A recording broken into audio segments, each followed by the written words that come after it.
were in high school when they met, and things got kinda awkward. With sparks in the air, he would stare at her in class, and she would try to act cool, but it was obvious, like, ooh,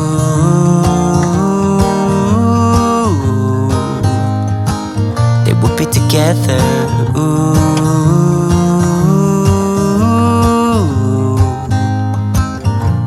And one day she said, write me a love song.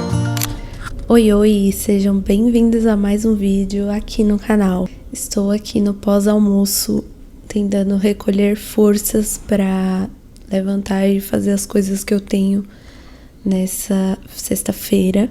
Hoje eu não tenho nenhum atendimento agendado, então eu vou fazer as coisas burocráticas de ser psicóloga agora na parte da tarde. Está um frio, uma chuva, aquele tempo bem gostoso para ficar embaixo das cobertas assistindo um filme ou uma série para dormir, tá? Aquele clima assim, sabe? Se hoje fosse domingo, com certeza eu estaria quietinha aqui no meu canto, descansando. Mas não é, então temos coisas a fazer. Vocês viram que eu fui treinar e eu vou aproveitar esse tema para atualizar vocês com relação à corrida. As famosas atualizações que ninguém perguntou, né? Acho que da última vez que eu conversei com vocês, eu falei que eu estava lesionada, estava com uma lesão no joelho, ainda estou, mas de lá pra cá as coisas estão melhorando. Eu acho que no último vídeo que eu falei sobre isso, eu comentei que eu fui no ortopedista, descobri o que eu tinha e ia começar a fazer os cuidados necessários. De lá pra cá, muitas coisas aconteceram, muitas coisas mudaram. Eu fui atrás da clínica da Raquel Castanharo. Se você não conhece, deveria conhecer, porque essa mulher é incrível. Eu sou muito fã. Já acompanhava ela antes de eu começar a correr, inclusive. Ela é fisioterapeuta e também é corredora. E ela tem uma clínica chamada Viva a Corrida. Eu procurei a clínica, mandei os meus exames e fui fazer uma avaliação. Essa avaliação não foi feita com a Raquel, foi com uma das fisioterapeutas lá da clínica que eu acredito que entrega as mesmas condições que ela, porque o atendimento foi muito bom mesmo. Essa avaliação que eu fiz se chama avaliação além da biomecânica. Então eu fiz uma avaliação completa para saber como é a minha biomecânica de corrida e também o que eu precisava fortalecer para que eu evitasse me lesionar com frequência. Considerando que eu já tive uma lesão de glúteo e agora a do joelho. Então foi uma avaliação completa e demorada, levou um tempo. Eu corri um pouco lá na esteira, corri no chão. A físio fez toda uma movimentação com o meu corpo para saber quais eram as minhas fraquezas. E depois dessa avaliação minuciosa, chegamos a algumas conclusões. Não tenho nenhuma questão com a minha biomecânica. Ela é bem ok. Não tenho nenhuma questão com a minha panturrilha. Ela é forte, os meus pés são fortes. Eu tenho uma ótima mobilidade, flexibilidade, controle de tronco. Tudo isso é ok. Só que o grande problema é que sim, eu tenho o bumbum fraco. Qual é o meu grande problema, né? Eu tenho uma fraqueza muscular no glúteo, na parte do glúteo médio, glúteo mínimo, que é o glúteo lá pro fundo. E isso meio que desestabiliza todo o resto. E aí, não dá pra falar que isso foi o que me causou as lesões, mas isso é uma das questões, né? É a questão principal, na verdade. Porque todo o resto tá ok, tá forte, tá tranquilo, sabe? E aí, logo após a avaliação, a físio me passou um monte de exercícios para fazer em casa. Eu, inclusive, fiz alguns deles hoje, que eu mostrei aqui, mas são exercícios específicos para fortalecer o glúteo. E desde então eu estou firme e forte fazendo esses exercícios específicos de fortalecimento, o que tem me ajudado muito. Claramente, assim, já deu diferença e vocês já vão entender o porquê que eu percebi isso. Mas um outro ponto importante que a Físio me alertou e que fazendo lá a avaliação eu percebi, e ela conseguiu ver isso claramente, assim, é que eu preciso controlar o impacto. Pelo que ela explicou, eu não tenho um impacto muito forte, mas eu tenho um impacto médio. Uma das coisas que ela explicou é que pela literatura, né, baseado sempre em evidências científicas, o impacto alto também viabiliza a lesão. Ela me alertou disso, pediu para eu prestar atenção, para eu controlar, que basicamente é o barulho que você faz correndo na esteira. Dito isso, depois dessa avaliação, eu comecei a fazer os exercícios específicos de fortalecimento. Não parei o Pilates, pelo contrário, eu até tô mais empenhada. Não parei a musculação, também estou mais empenhada. E além desses exercícios de fortalecimento e a musculação e o Pilates, eu também voltei a correr. E só uma pessoa que corre sabe como é difícil ficar obrigatoriamente sem correr. Mas assim, não é que eu voltei a correr com o volume que eu estava de 10, 12 quilômetros. Eu voltei às origens da corrida. Eu voltei pro corre e anda. Quando eu terminei a avaliação lá na clínica da Raquel, eu enviei tudo pra minha treinadora, que é a Lari, que me passa tudo relacionado à corrida. E isso ajudou muito para que a gente traçasse um plano de ação. Então, nós optamos por, em conjunto com fortalecimento, com pilates, musculação, tudo isso que eu tô fazendo para ficar forte, foi decidido que eu voltaria a correr do básico mesmo. Isso significa que eu estou fazendo aqueles treinos de, tipo, anda 2 minutos, corre 2 minutos. E assim estou seguindo. Já faz umas 2 semanas que eu tô conseguindo correr 3 vezes na semana dessa forma, dando e correndo, intercalando durante um treino o corre e anda. Isso tem me deixado muito feliz porque eu estou conseguindo correr sem dor. Não importa se eu tô intercalando com caminhada, pelo contrário, eu adoro porque até me dá um tempinho lá pra respirar, pra ficar de boa. Os treinos que eu tô fazendo são feitos na esteira. E isso tem me ajudado muito naquele controle de impacto. Então, eu não uso mais fone de ouvido por enquanto, porque eu tenho que ouvir o barulho da minha pisada, pra ver se eu não tô sentando o pé na esteira, sabe? A físio disse que era pra eu prestar atenção nesse controle de impacto nos primeiros treinos do meu retorno, sei lá, uns 8 treinos pra eu prestar atenção, e é isso que eu tenho feito. Eu sou bem CDF de profissional da saúde. Se a físio falou, eu faço. Se minha treinadora falou, eu faço. E assim seguimos. Sobre a dor no joelho, eu tô tomando muito cuidado para não ficar hipervigilante. O que é isso? Ficar extremamente atenta em cada pequena dor que eu sinto. Porque isso também não é bom.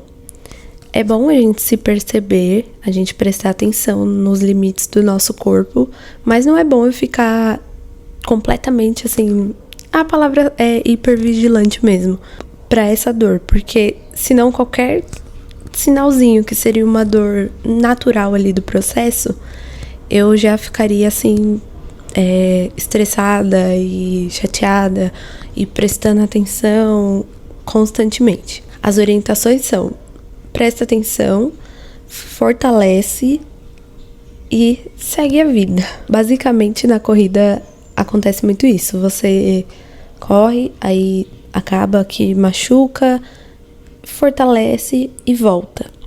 Não tem o que fazer. Isso também acaba ensinando muito que a gente não tem controle de nada. Porque é isso, você tem que seguir o fluxo, não tem muito o que fazer. É isso, voltei a correr devagar, controlando, tranquila, não estou sofrendo por isso.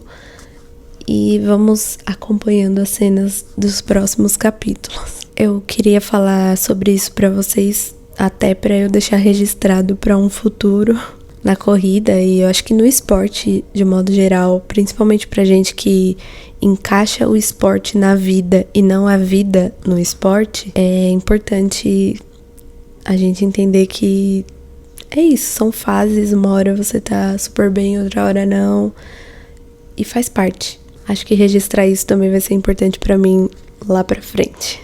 Por hora é isso, vou para os meus afazeres e depois a gente conversa mais um pouco. 'Cause I know you'll make it beautiful, and maybe I'll call you my sweetheart, and promise nobody can steal me away. Then I am yours, 'cause I want you and I wanted you to know. He looked at her and then he smiled, picked up a pen and paper and started writing. Probably something about her eyes and how they're always shining, or something cliche like ooh.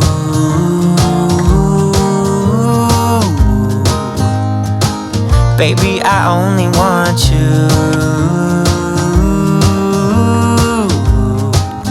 It's true. And then he said, I wrote you a love song, and I tried to make it beautiful. It's a song about your sweetheart, and how nobody can steal me away. Yeah, I am yours, 'cause I want you and I wanted you to know. As he sang, she started to dance, grabbed his arm and took his hand. He held her close under the moonlight as they kept on dancing.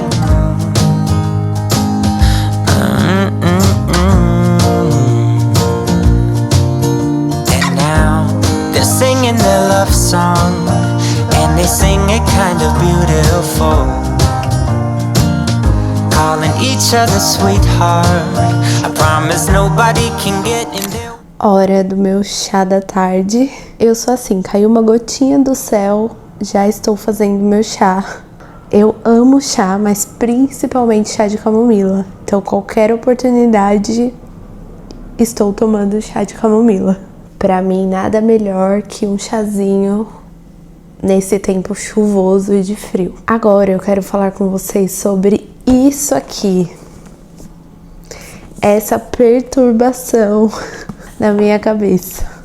Eu contei aqui pra vocês que eu estava querendo ler algo de fantasia, algo mais assim pra sair desse mundo. Eu tinha escolhido o Quarta Asa pra ver se eu ia me animar, pra entender se era um universo que eu ia gostar, sabe, essas coisas de adaptação. Só que assim, gente, fazia muito tempo que eu não lia algo de fantasia tão legal, tão bom assim. Eu demoro um pouco pra ler, de modo geral, porque eu não leio um livro, eu leio algumas coisas durante o meu dia. Não que exista uma forma correta de ler, você lê devagar, rápido, enfim, não existe isso. Mas eu leio um pouco mais devagar esses livros porque eu leio livros teóricos de psicologia, eu leio estudo de caso, eu leio artigo científico para o meu trabalho. Então, livros assim, mais de lazer, eu tenho demorado um pouco. Eu nem sei, na verdade, quanto tempo eu demorei, então eu vou olhar aqui só para vocês terem uma noção. Eu sempre anoto no meu Notion quando eu comecei uma leitura, quando eu terminei, que livro que eu tô lendo, tudo isso eu anoto, leituras. Eu tinha falado pra vocês em um dos vídeos que eu tinha começado a ler, eu comecei 18 de agosto e terminei 7 de outubro. Não tenho que me justificar, mas estou me justificando. Enfim, eu comecei como quem não quer nada, tentando entender esse universo, e eu simplesmente me apaixonei.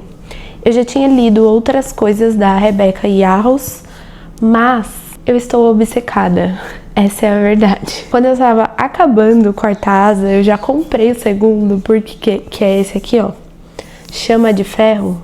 porque eu falei, eu preciso saber o que vai acontecer depois. Eu não vou conseguir viver a minha vida sem saber o que vai acontecer. Eu comecei ele ontem, eu tô no capítulo 10 e ele é esse calhamaço aqui, mas eu sinto que vai acontecer a mesma coisa. Eu vou tá terminando esse e vou pedir o terceiro livro, porque é muito bom. Se você gosta de Game of Thrones, você vai gostar disso. É difícil de explicar, mas é muito, muito, muito legal.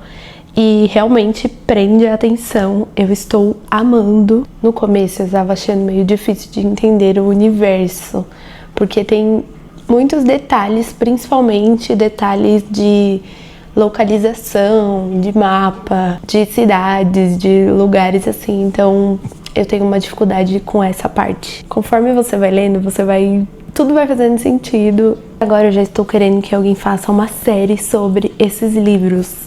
Alguém precisa produzir uma série sobre esses livros. De verdade, fica a indicação, se você gosta de fantasia ou se você quer entrar nesse universo de fantasia, leia. Vale muito a pena. She wrote you a letter so you wouldn't forget her. Wish I could care less. It isn't my place to know what it says. My heart is a front page. It won't act its own age. It aches as it bends, folds at the edges. I'm out of my head.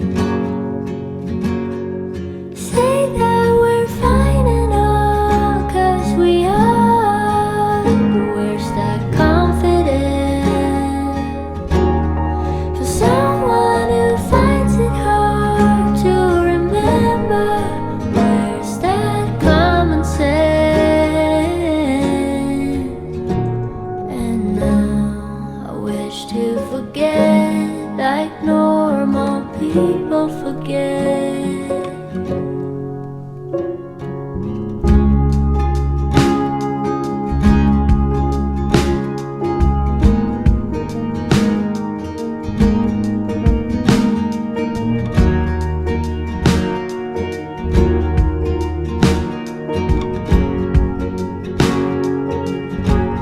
What's pen on a paper? Just wait till you met her. And nothing is wrong, but something so awful. E aí, gente, fiz o que pude bem pouco, o mínimo mesmo. Eu fui pra academia hoje com vontade de nível -5, tava bem com preguiça mesmo, não era cansaço nem nada, era pura preguiça. E aí eu me esforcei pra ir, porque quando é preguiça, eu me esforço e me obrigo a ir. E quando é cansaço, assim, né, acumulado ou algo do tipo, aí eu descanso. Chegamos àquele momento do vídeo que eu não sei se vocês amam ou odeiam, mas eu amo, então por isso que eu gravo.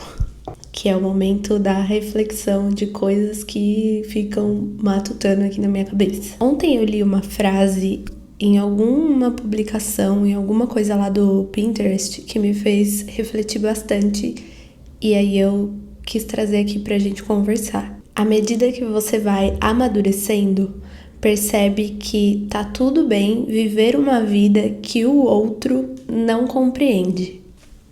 Fiquem com essa bomba.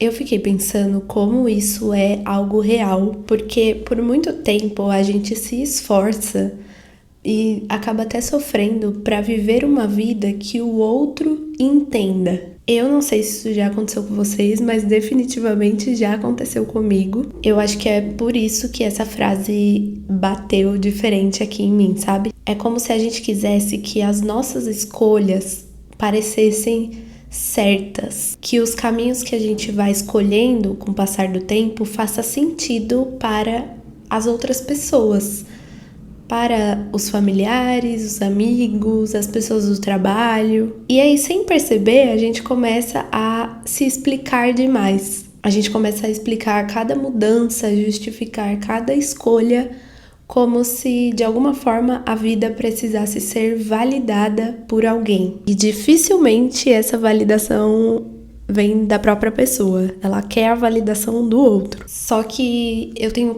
percebido cada vez mais que amadurecer é justamente o contrário disso. É perceber que tá tudo bem se o outro não entender a forma com que a gente vive. Porque ninguém vive dentro do que a gente sente. Ninguém vive dentro do que você sente. Ninguém sabe o peso dos seus dias, o esforço que você coloca em cima de coisas que pro outro parecem ser coisas simples, ou o quanto você precisou abrir mão para estar no lugar que você está. E muitas vezes ainda está abrindo mão das coisas para chegar no lugar que você quer. Então talvez seja crucial perceber, prestar atenção que é mais importante viver com autenticidade do que viver para ser compreendida, viver buscando uma compreensão que dificilmente vai existir. E se isso acontece, as coisas começam a mudar. Você começa a se permitir mais, a descansar sem ficar justificando alguma coisa, a dizer não sem tanto medo, a escolher coisas que façam sentido para você e não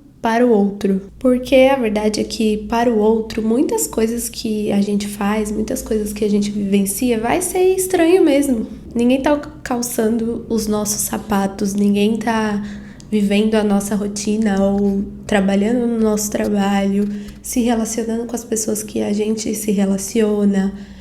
Ninguém tá no nosso lugar, cada um tá no seu lugar.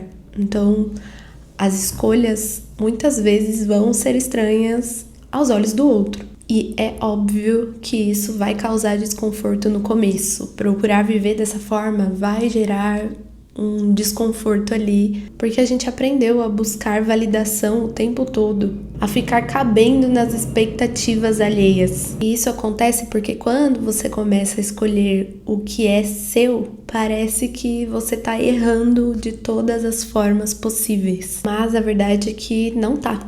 Você tá só aprendendo a se escutar, a ouvir o que você quer, as coisas que você gosta, os lugares que você quer alcançar, as comidas que você quer comer, as músicas que você quer escutar. Viver uma vida que o outro não compreende não é isolamento. Na verdade, é liberdade. É entender que a sua vida não precisa ser validada para ser vivida. Esse amadurecimento, ele não vem com uma compreensão de tudo e todos. Eu acho que esse amadurecimento que é dito na frase vem carregado de outras coisas. É aceitar que algumas situações não vão ser entendidas, mas mesmo com essas situações não sendo entendidas pelo outro, a gente pode seguir em frente com leveza e paz. Pois é, minha gente. Quem diria que tá tudo bem viver uma vida que o outro não compreende?